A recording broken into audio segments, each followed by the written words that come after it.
Hello, this is Zach in Washington, D.C. It's Saturday morning, my friend, and you are listening to Light Talk. Good morning, this is Ellen calling in from the beautiful island of St. Bart's, and you are listening to Light Talk. And this is Steve coming to you from Dallas, Texas. And if you don't already know by now, you are listening to Light Talk, and we are the Lumen Brothers. And sister. Welcome, everyone, to episode 375. Here we are in our countdown. And I have to tell you, being in Dallas, just to be able to record today, is it raining where you guys are living right now? Is it like biblical? Is the floodgates opened? Yes. You know, we have more rain here in Dallas than Seattle does, and people don't think about that. So, I mean, for a year, a good year in Dallas is 36 inches of rain, Seattle 37 inches. So far, in the last couple of months, we've had 44 inches of rain, and we're on line now for 25 hurricane hits. Oh, no. I'm telling you, man. What about the tropical island of St. Bart? Are you in the hurricane path down there? We are, and hurricane season is open, and we had sort of terrifying deluge rains last night and this morning. And there's a couple places on the island where there used to be huge salt ponds, which serve as a buffer between the ocean and the land. And they had the brilliance of filling them in and building shopping centers. And now, of course, every time there's heavy rain, Mother Nature says, oh, no, you don't. And the water was just about up to the bottom of the car door this morning. So, wow. Well, so this means your cistern is full also. Thank God. Yes. Well, enough about us today. Today we have a new interview. Zach, who do we have on deck today? Today, our special guest is Tony-nominated projection designer David Bengali. Hey, how's it going? Welcome to the show. So let me tell you a little bit about David. David is a projection and media designer based in New York City. He's nominated this year for a Tony Award for his work on Water for Elephants. He's also the designer of the Thanksgiving play, 1776, Here There Are Blueberries, Twilight LA 1992, Anthony Raps Without You, Beaches, many, many, many, many more. He's worked at theaters all around the country. He's done national tours. He's a 2017 to 2019 Arts Fellow from the Princeton University Lewis Center for the Arts. And he currently teaches at Princeton University and New York University, where he also got his MFA. And he's a member of USA 829. Welcome, David. Thanks a lot. Glad to be here. We should start with the big question, which is the thing we've been discussing for weeks now, it seems, which is you're nominated for a Tony Award this year for your work in Water for Elephants. But some might say you have the privilege or the honor of sharing your nomination with another designer from your show. So I wanted to know how you feel about that and how you think it all kind of works out that some projections are to be considered part of lighting or part of scenery or maybe even something else. Yeah, I mean, I would definitely say that it is my privilege and honor to be co-nominated with the brilliant lighting designer Bradley King for our work on this show.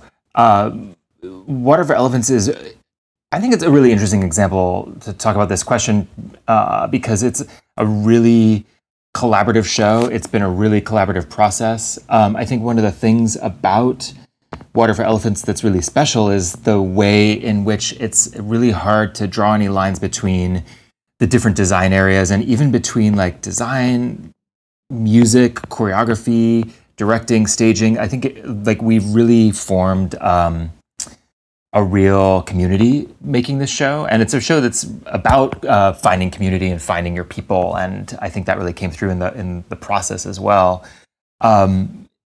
Earlier on, we had thought that maybe projection would be submitted for consideration along with scenery. And then after we went through the whole process, we took stock a bit and reconsidered it. And the way that things kind of unfolded during tech and previews is that lighting and projection were really closely tied together. And Bradley and I sat next to each other in tech from the beginning in Atlanta, and we really worked pretty hard to kind of synchronize what we were doing across both mediums. And I think, there are some times in the show where I don't think the audience knows whether they're looking at projection or lighting. I think that's kind of exciting in this case. So I think it makes a lot of sense in a show like this to consider projection as, in cahoots with another design discipline. I don't know if that always is true. I think that there are shows where projection is really an outgrowth of or a partner of another design area, but you could kind of say that about all of the elements of design. We hope that audiences don't come to shows and say, I could tell that this person never talked to that person. So I think it's a tough question, and some shows projection is really its own element that is kind of doing its own thing. And in those cases, should it need to be tied to something else in order to be considered? I'm not sure that it should. So are you hoping that the Tony committee eventually adds projection as a category of its own? Yeah, I think it would make a lot of sense for the committee to do that. I understand there's a lot of reasons why that's difficult. You don't need to put projection in every show. You're going to have a lighting design in every show, even if it's a show where all you decide to do is turn the work lights on. That was still a choice that was made about lighting. But there's no reason you have to include projection. So I think that there's maybe some concern that if there's a category, there might be pressure to use projection to be eligible for another award. But I think that we can trust creators and trust artists to know whether projection is appropriate to add to a show or not. And it's pretty expensive to add a whole other design department, so I don't think anyone's going to add it frivolously. And we look around at a lot of other awards that are out there, and projection has been slowly being added to a lot of other considerations. So I think it would be totally appropriate for the Tonys to consider projection as its own area. I've been told, and I don't know if this is true, that there's pressure from other groups on Broadway that also want a category, like wigs and hair, casting directors, and they feel that if they open one door, they have to open a lot more. Yeah. I think that's a really fine point to raise. And there are so many folks out there whose work goes unrecognized unless the audience, reads their program carefully and flips to the back of the playbill. And, that's a great question. Why isn't there an award for wigs and hair and makeup? What about prop design when that's, its own area, its own designer, special effects? There's so many elements of how shows get made. Yeah, and it's interesting that this year special Tonys are going to two of our favorite people, Wendell, for projection, since there was no category, and Abe Jacob, who really invented the field, and there was no category in his heyday either. So yeah. So I think folks recognize that the art is being made, and that recognition is due to people who've been contributing for a while and really changing the way theater is done. But I think it's tricky. It's tricky when it comes down to, competitive awards and all of the, baggage that comes along with that. Interesting that you put it that way, the baggage that comes along with competitive awards. Yeah, I wish it didn't have to be that way. We're all we're all in this to support each other. And, one of the most exciting things is when any of these awards come up is getting to, see your friends who you maybe haven't worked with for a while and what they've been up to, and getting to text people and say, thrilled to see that you've been nominated for this or that. And then there's, of course, that other side of it, and the fact that when people decide what they're going to spend their limited ticket buying funds on, awards are one of the things that go into marketing shows and go into people's decision making about what are they going to go see. So what is it about Water for Elephants that, it's got an amazing number, like 7 Tony nominations, and it came from a regional theater in Atlanta. Do you want to talk a little about the progress of that show, progression? Yeah. It's a really cool show to get to work on because there's so many different kinds of theater making that go into this experience, and some things that I like. I just love seeing analog, imaginative theater, like puppets. I love puppets in the theater, and the circus performers, and the way in which circus is. It's a show about the circus, but it's also a show where circus and acrobatics are used to further the story and also communicate emotion and to make things happen that you wouldn't necessarily want to see happening directly on stage. So there's a lot of things that kind of go back to like old school theater making. And yet it's the show that we also have, a lot of technology in it, lighting and video and LED and things like that. And one of the goals that Jess Stone has had from the beginning is that we really honor the really human and handmade quality of the show. It's set during the Great Depression. And we've tried to work really hard to make it feel like a show that's it's not like a digital technology driven show. It's a show where you feel like you as an audience member get to bring some of your imagination to it, and really you're there to see the human beings on stage. What was that process like from the moment you got hired to opening night? How much time have you spent on this show? I think really a long period of time. In the beginning, we knew from the early set design, from Talk's set design concept, that the hope was that we feel like we're inside of a circus tent. Like that's the environment that we're in.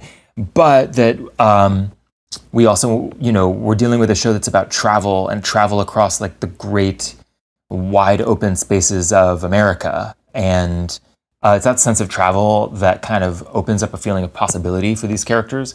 And projection, the idea of adding projection into the show partly was about trying to introduce that sense of like the expansive quality of the country into the show. And the thought was, well, this would be front projection, but it's also a show with acrobats flying all over the stage, and we've got, train cars moving on and off. And so that was not going to be possible. So, we talked about LED, which made everyone very nervous because, LED just, it just feels like technology when you hear those words. And, we see billboards in Times Square, you see signs on the top of a cab in the airport, and it just feels like something digital.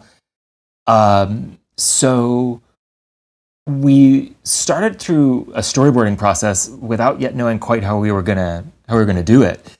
And then we went up to PRG. The PRG provided all of the staging, the lighting, the video equipment. They've been really great to work with on this.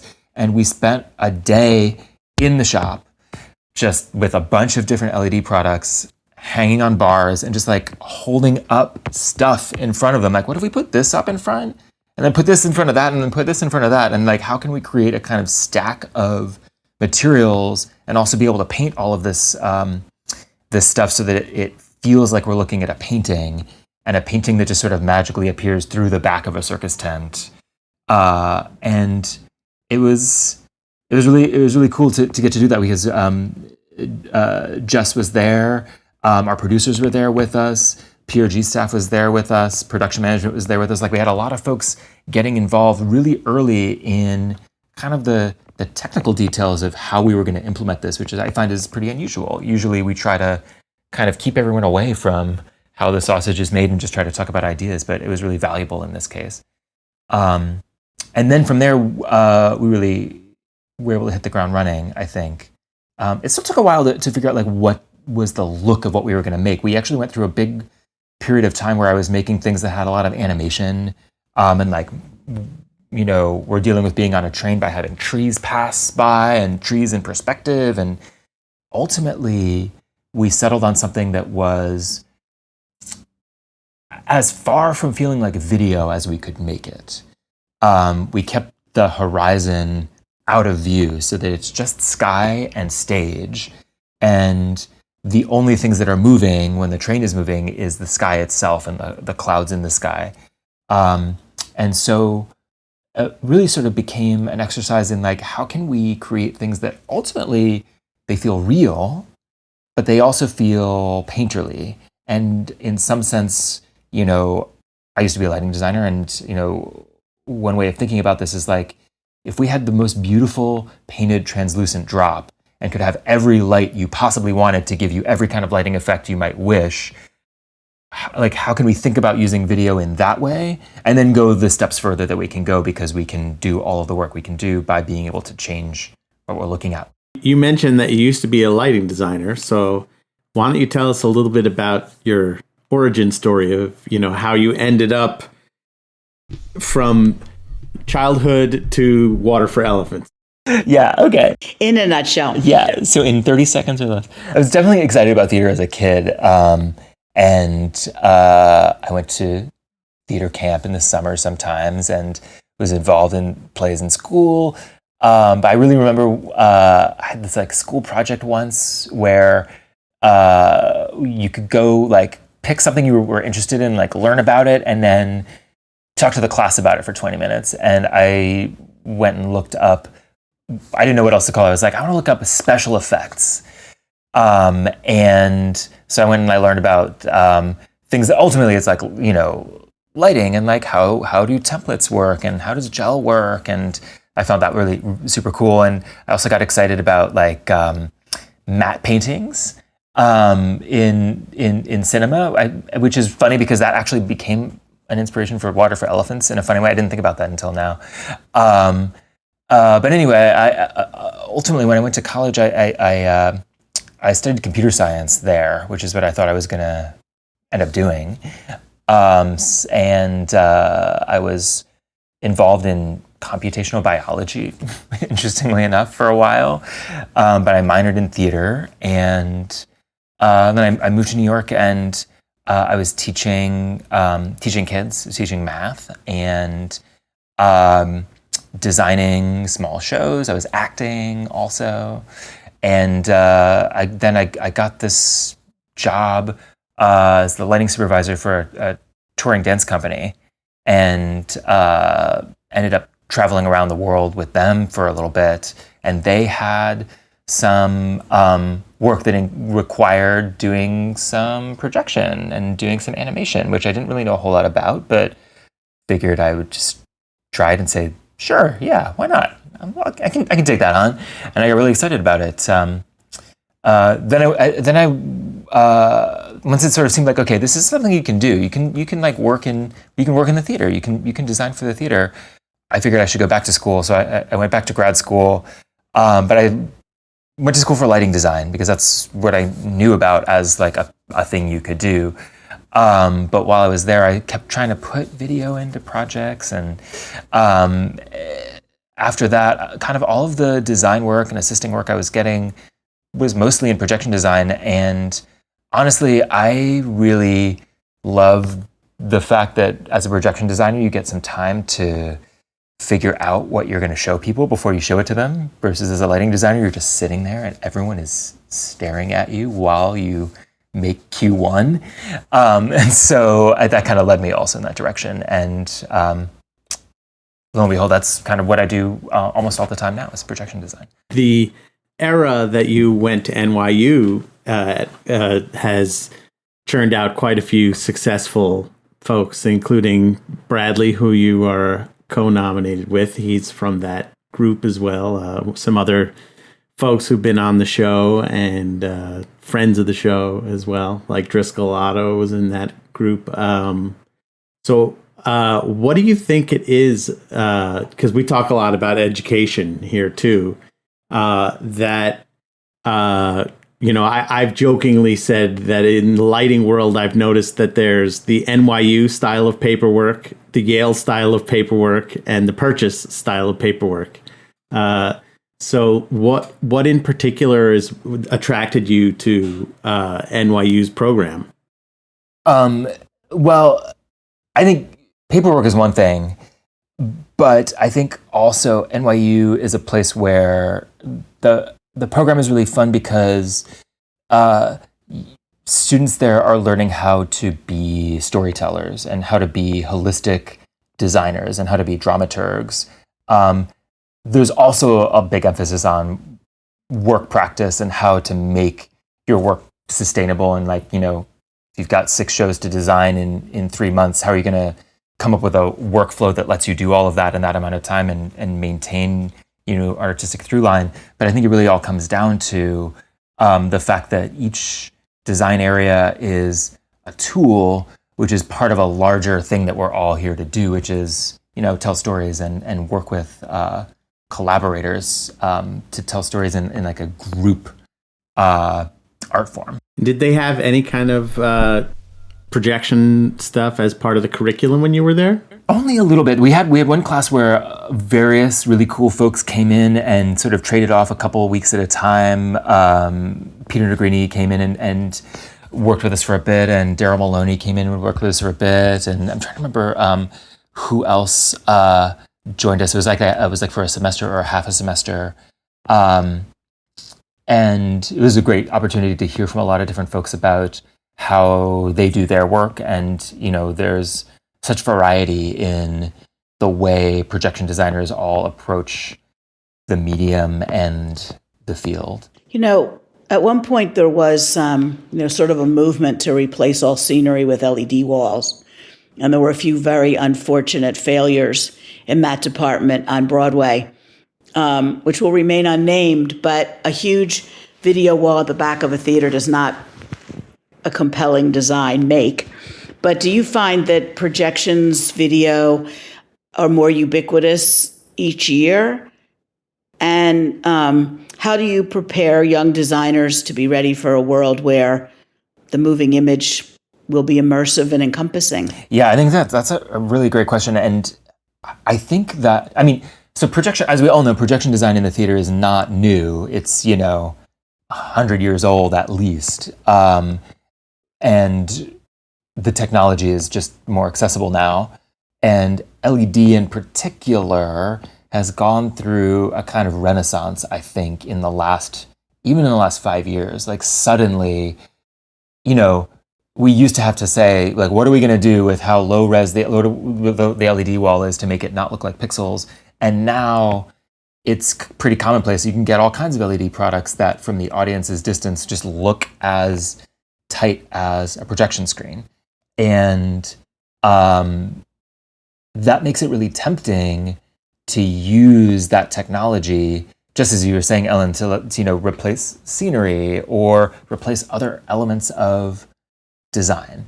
And in some ways that's really powerful because there are things we can do with projection that you can't do with other things. You can, make stuff change instantly. You can revise ideas in the theater that otherwise you'd have to send out to a shop and have built. At the same time, it feels like, a throwback to an older form of theater making, from hundreds of years ago. And we all also see, projection mapping and can see how projection can interact with three-dimensional space. And I think that's equally exciting to folks. But so we have to sort of be careful about where this sort of LED revolution leads, perhaps. I think for young people, one of the biggest things that I think is just really interesting is that, even 15 years ago or even 10 years ago, young folks would get access to filmmaking tools and animation tools maybe through a design program or when they're working on a show. And now everybody is walking around with a 4K camera in their pocket and is editing video every day. Sometimes with tools that are like way more powerful in their phone than the ones that we sit down in front of a desktop computer to use. And I think that has really changed what it means to make media and what it means to see media as part of an experience, as part of a storytelling experience, as an audience member. I don't know where that's going to lead, but I think it's impossible to ignore the fact that that is the case. And I think it means that, we have to ask ourselves and young designers to just be really rigorous about like, why are you using projection in this show? What is it for? We know you could do whatever you want with it, but like, why is it in this show? And what are the things that you really want to do with it that you couldn't do in some other way that compelled everyone to feel like we need to add video or projection mapping or an LED wall? Sometimes like the most subtle projection of all, it's like all of a sudden you realize like, oh, there's a wall over here and there's like a little tree with some dappled sunlight and it's being projected, or there's a cat walking down a flight of steps, or like really, really subtle projections that are not some big glaring LED wall, which are, and I think, something else you just touched on, which is important for the young people, is the separation and then the marriage of art and technology. Yeah.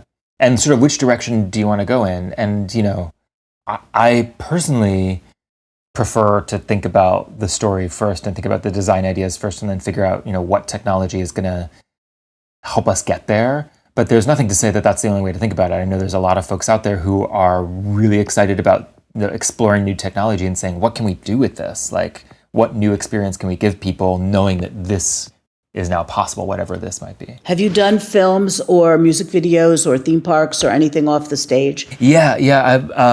I've done some. I mean, sometimes I do filmmaking work that ends up being a part of a production, like Thanksgiving Play. The presence of projection in that show was almost completely a series of short films that we made. But I've also done some filmmaking outside of the theater. Maybe unsurprisingly, some of that due to COVID. Things that were originally going to be live performances that pivoted to becoming a film project because that's what we could do. But it's super fun, and I think it's really cool to get to adapt what we do in the theater to filmmaking. Even though it's also always interesting to run into the ways in which those two areas work completely differently and do not understand each other at all. Yeah. It's interesting that you talk about that. I know for myself, it's sort of a challenge because even though the world of projection design, which we even internally debate if we should still even call it projection design since it's not always projected media anymore, that it's a skill set that borrows from other mediums. But one of the big differences that I find that I'm explaining to young people in particular is that rather than using our skills to tell a story, we're using our skills to help tell a story. It's in support of a story with others. So we're not designing for the screen. The screen itself is just a part of an overall picture. And so in some ways, because even though there are now some great programs where you can learn theatrical projection design, you're still dipping into, specialists who come from outside of our world. And so like when you're looking to build up your assistant pool, what kind of skills are you looking for from young people? Since we don't necessarily have the same kind of feeder programs like an NYU or a Yale or a Purchase lighting designer might. Totally. I mean, I think one of the biggest things is a willingness and an interest in continuing to learn new things, because you just have to be able to do that. There's, every idea that a designer or an animator has for a scene has the potential to be something that like it's in your mind and you have no idea how you're going to do it. Like just like what are step 1, 2, and 3 going to be? And that can involve learning new techniques, learning new ways of making art, learning new programs and software and things like that. So I think you just have to be really ready to take that on. I think there are definitely like specific software packages that, programs change all the time. After Effects is hugely central right now in projection design for the theater. So I sort of expect everyone to know how to use that program if they're going to be an assistant. I think one of the things that is really important and I find is not always intuitive and is just not always in everyone's experience is thinking in 3-dimensional space. Specifically for folks who are excited about making things, as you were saying, Zach, making things for screens. Even thinking about like multi-channel video, that's like, it's still rectangles and it's still flat surfaces. And sometimes it can be a pretty big leap to think about the fact that like, whether you're using flat screens or projection mapping, you're dealing with a three-dimensional environment that people are moving around within, and that's just a whole different way of thinking. And the boundaries of the visual frame don't work the same way that they do in a movie or a video game or a TikTok or anything that has an edge to it in that way. And your ability to control the audience is not the same. You can't decide, like, you can't frame the shot for an audience member watching a live performance. So I think that that's like a really big skill that is definitely learnable, but it takes practice, and it takes working on shows and working in space. And I think that another thing, I definitely think that related to that is understanding how to figure out how the technology is going to work, like projectors, and how are you going to put light into a space, and what's the math of that. And you can definitely be a successful assistant or associate and not learn those things, because sometimes folks will focus just on content. But I think it's really valuable when someone can understand both sides, like the content side, but also the mechanics and the worksheeting and beam, like projector beam analysis, all those things. And all of that stuff, this is another thing, I don't think it's as required, but I think it's so helpful, is to be interested in math. Like, math shows up in so much of what we do, even if it's just a little thing like, what's the BPM of this number that we're working on? How many frames long should each pulse be in this animation we're making? And someone's got to be able to figure that out. And all the way up to how are we going to figure out this complicated projection mapping situation, or rig this animation? And I think that there are a lot of folks out there who maybe feel like math and art are diametrically opposed, or people who will say, I was never good at math, so that's why I went into the arts. And actually, I wish we could really break that barrier down and help people realize that probably everybody can be comfortable with math, especially if you don't view it as this strange alien thing. And it's just like another part of how we do what we do, along with drawing, along with, filmmaking and choosing color and things like that. It's interesting when you talk about that too, is one of the things that I have noticed in my own career as I venture out of theater is that in theater, especially for a projection designer, maybe even more so than a lighting or scenic designer, is we're sort of expected to be this jack of all trades, and that, you venture out into the corporate world, into the theme park world, into other kinds of places where they use media. And it is a lot of what you just mentioned, where there is a person whose job is to figure out the math, and another person whose job is to decide what color it's going to be, and another person whose job is to decide how to make everything sync. But in theater, we have to know how to figure out where the projector is going to go, which is going to be the right projector. Thankfully, we aren't responsible for actually hanging the projector. I don't think I would be very good at that. But it's a very unique skill set, I think, for theater in so many ways that continues to separate it from all other ways that media is used in storytelling outside of theater. Yeah, that's really, really a good point. And I think that's one of the things that's exciting about it. I mean, I have a very short attention span, and if I were doing the same thing every day for years, I would just, do something else. And I think it's really fun that in working in the theater, it's just like you were saying, like one day you're going to figure out projection shots. Another day you're going to go make a movie. And when you go make that movie, you might be the DP, and then you're also going to edit it, It's a really unique opportunity, this field, to get to do a lot of different things. And you can specialize if you want, but I think you're right that being open to absorbing kind of all of those different areas is going to be really helpful for anyone who wants to continue. I have a question. How do you research a project, and what do you do in terms of overall I don't know if it's learning or information, like if someone says, okay, we're going to set this show in 18th century Venice,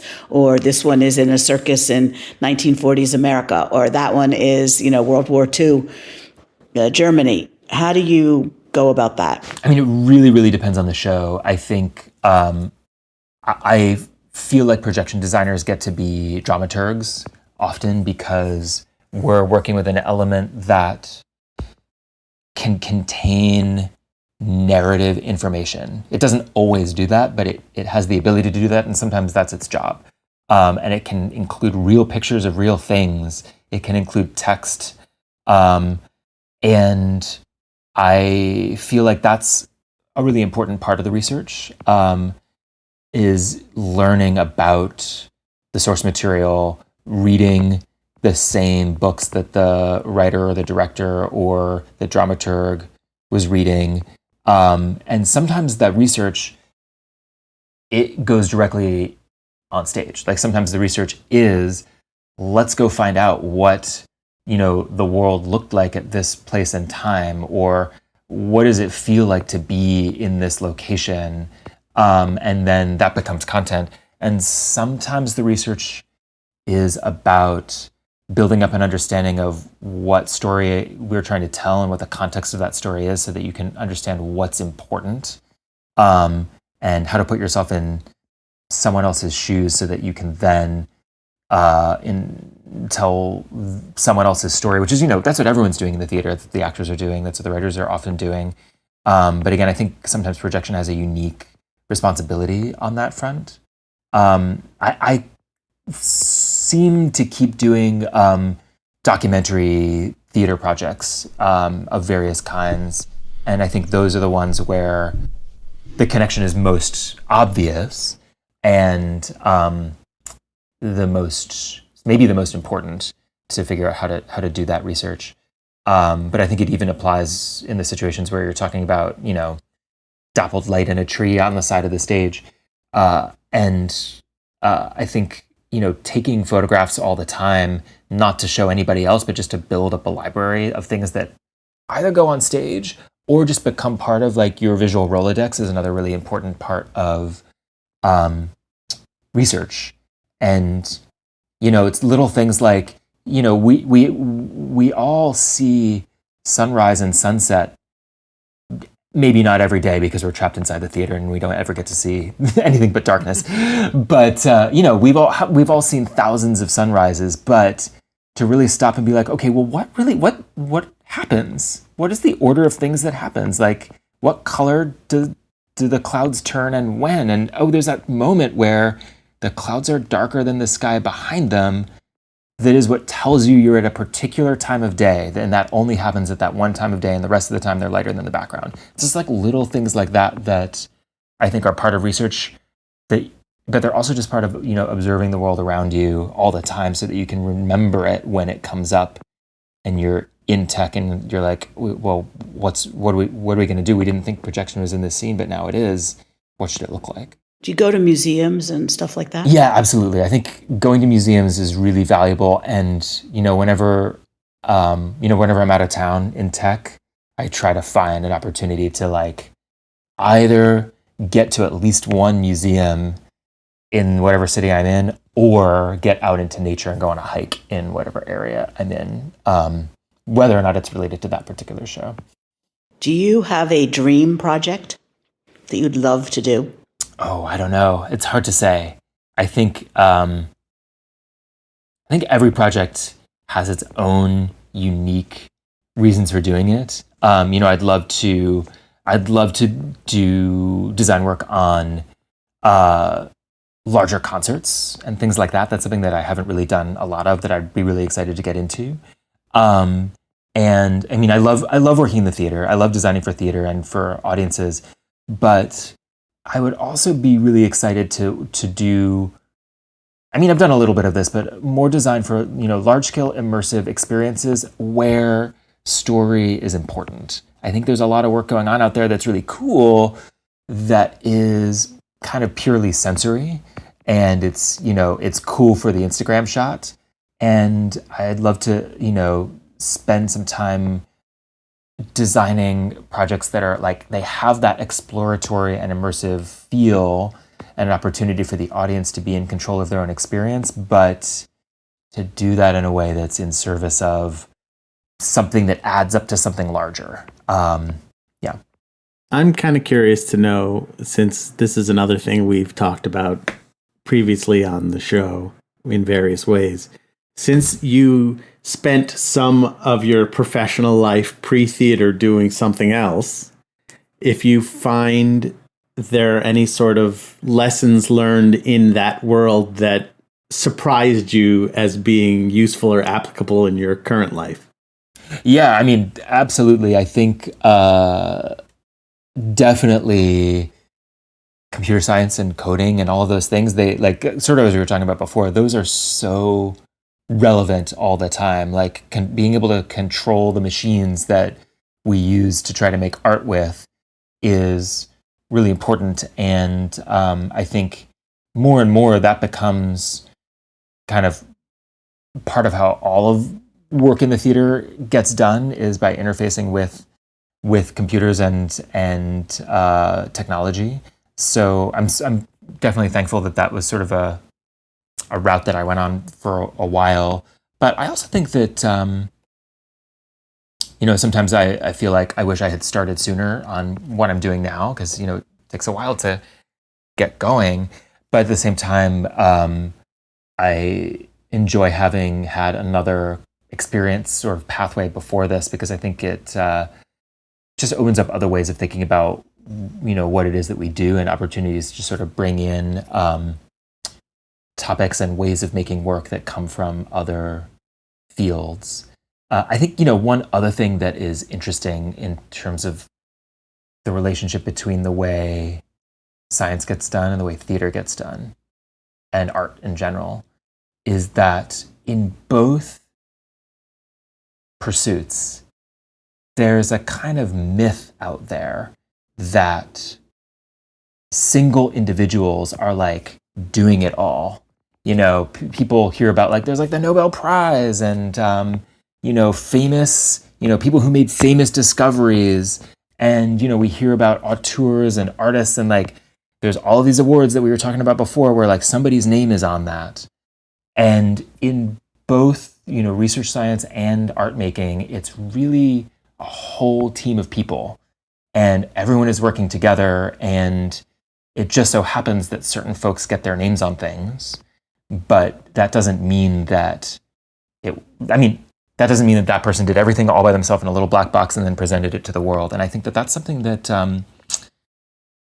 people who don't work in those fields don't necessarily know, because it's so much more romantic to talk about the solo scientists or artists who strived for years and then created this thing or discovered this thing.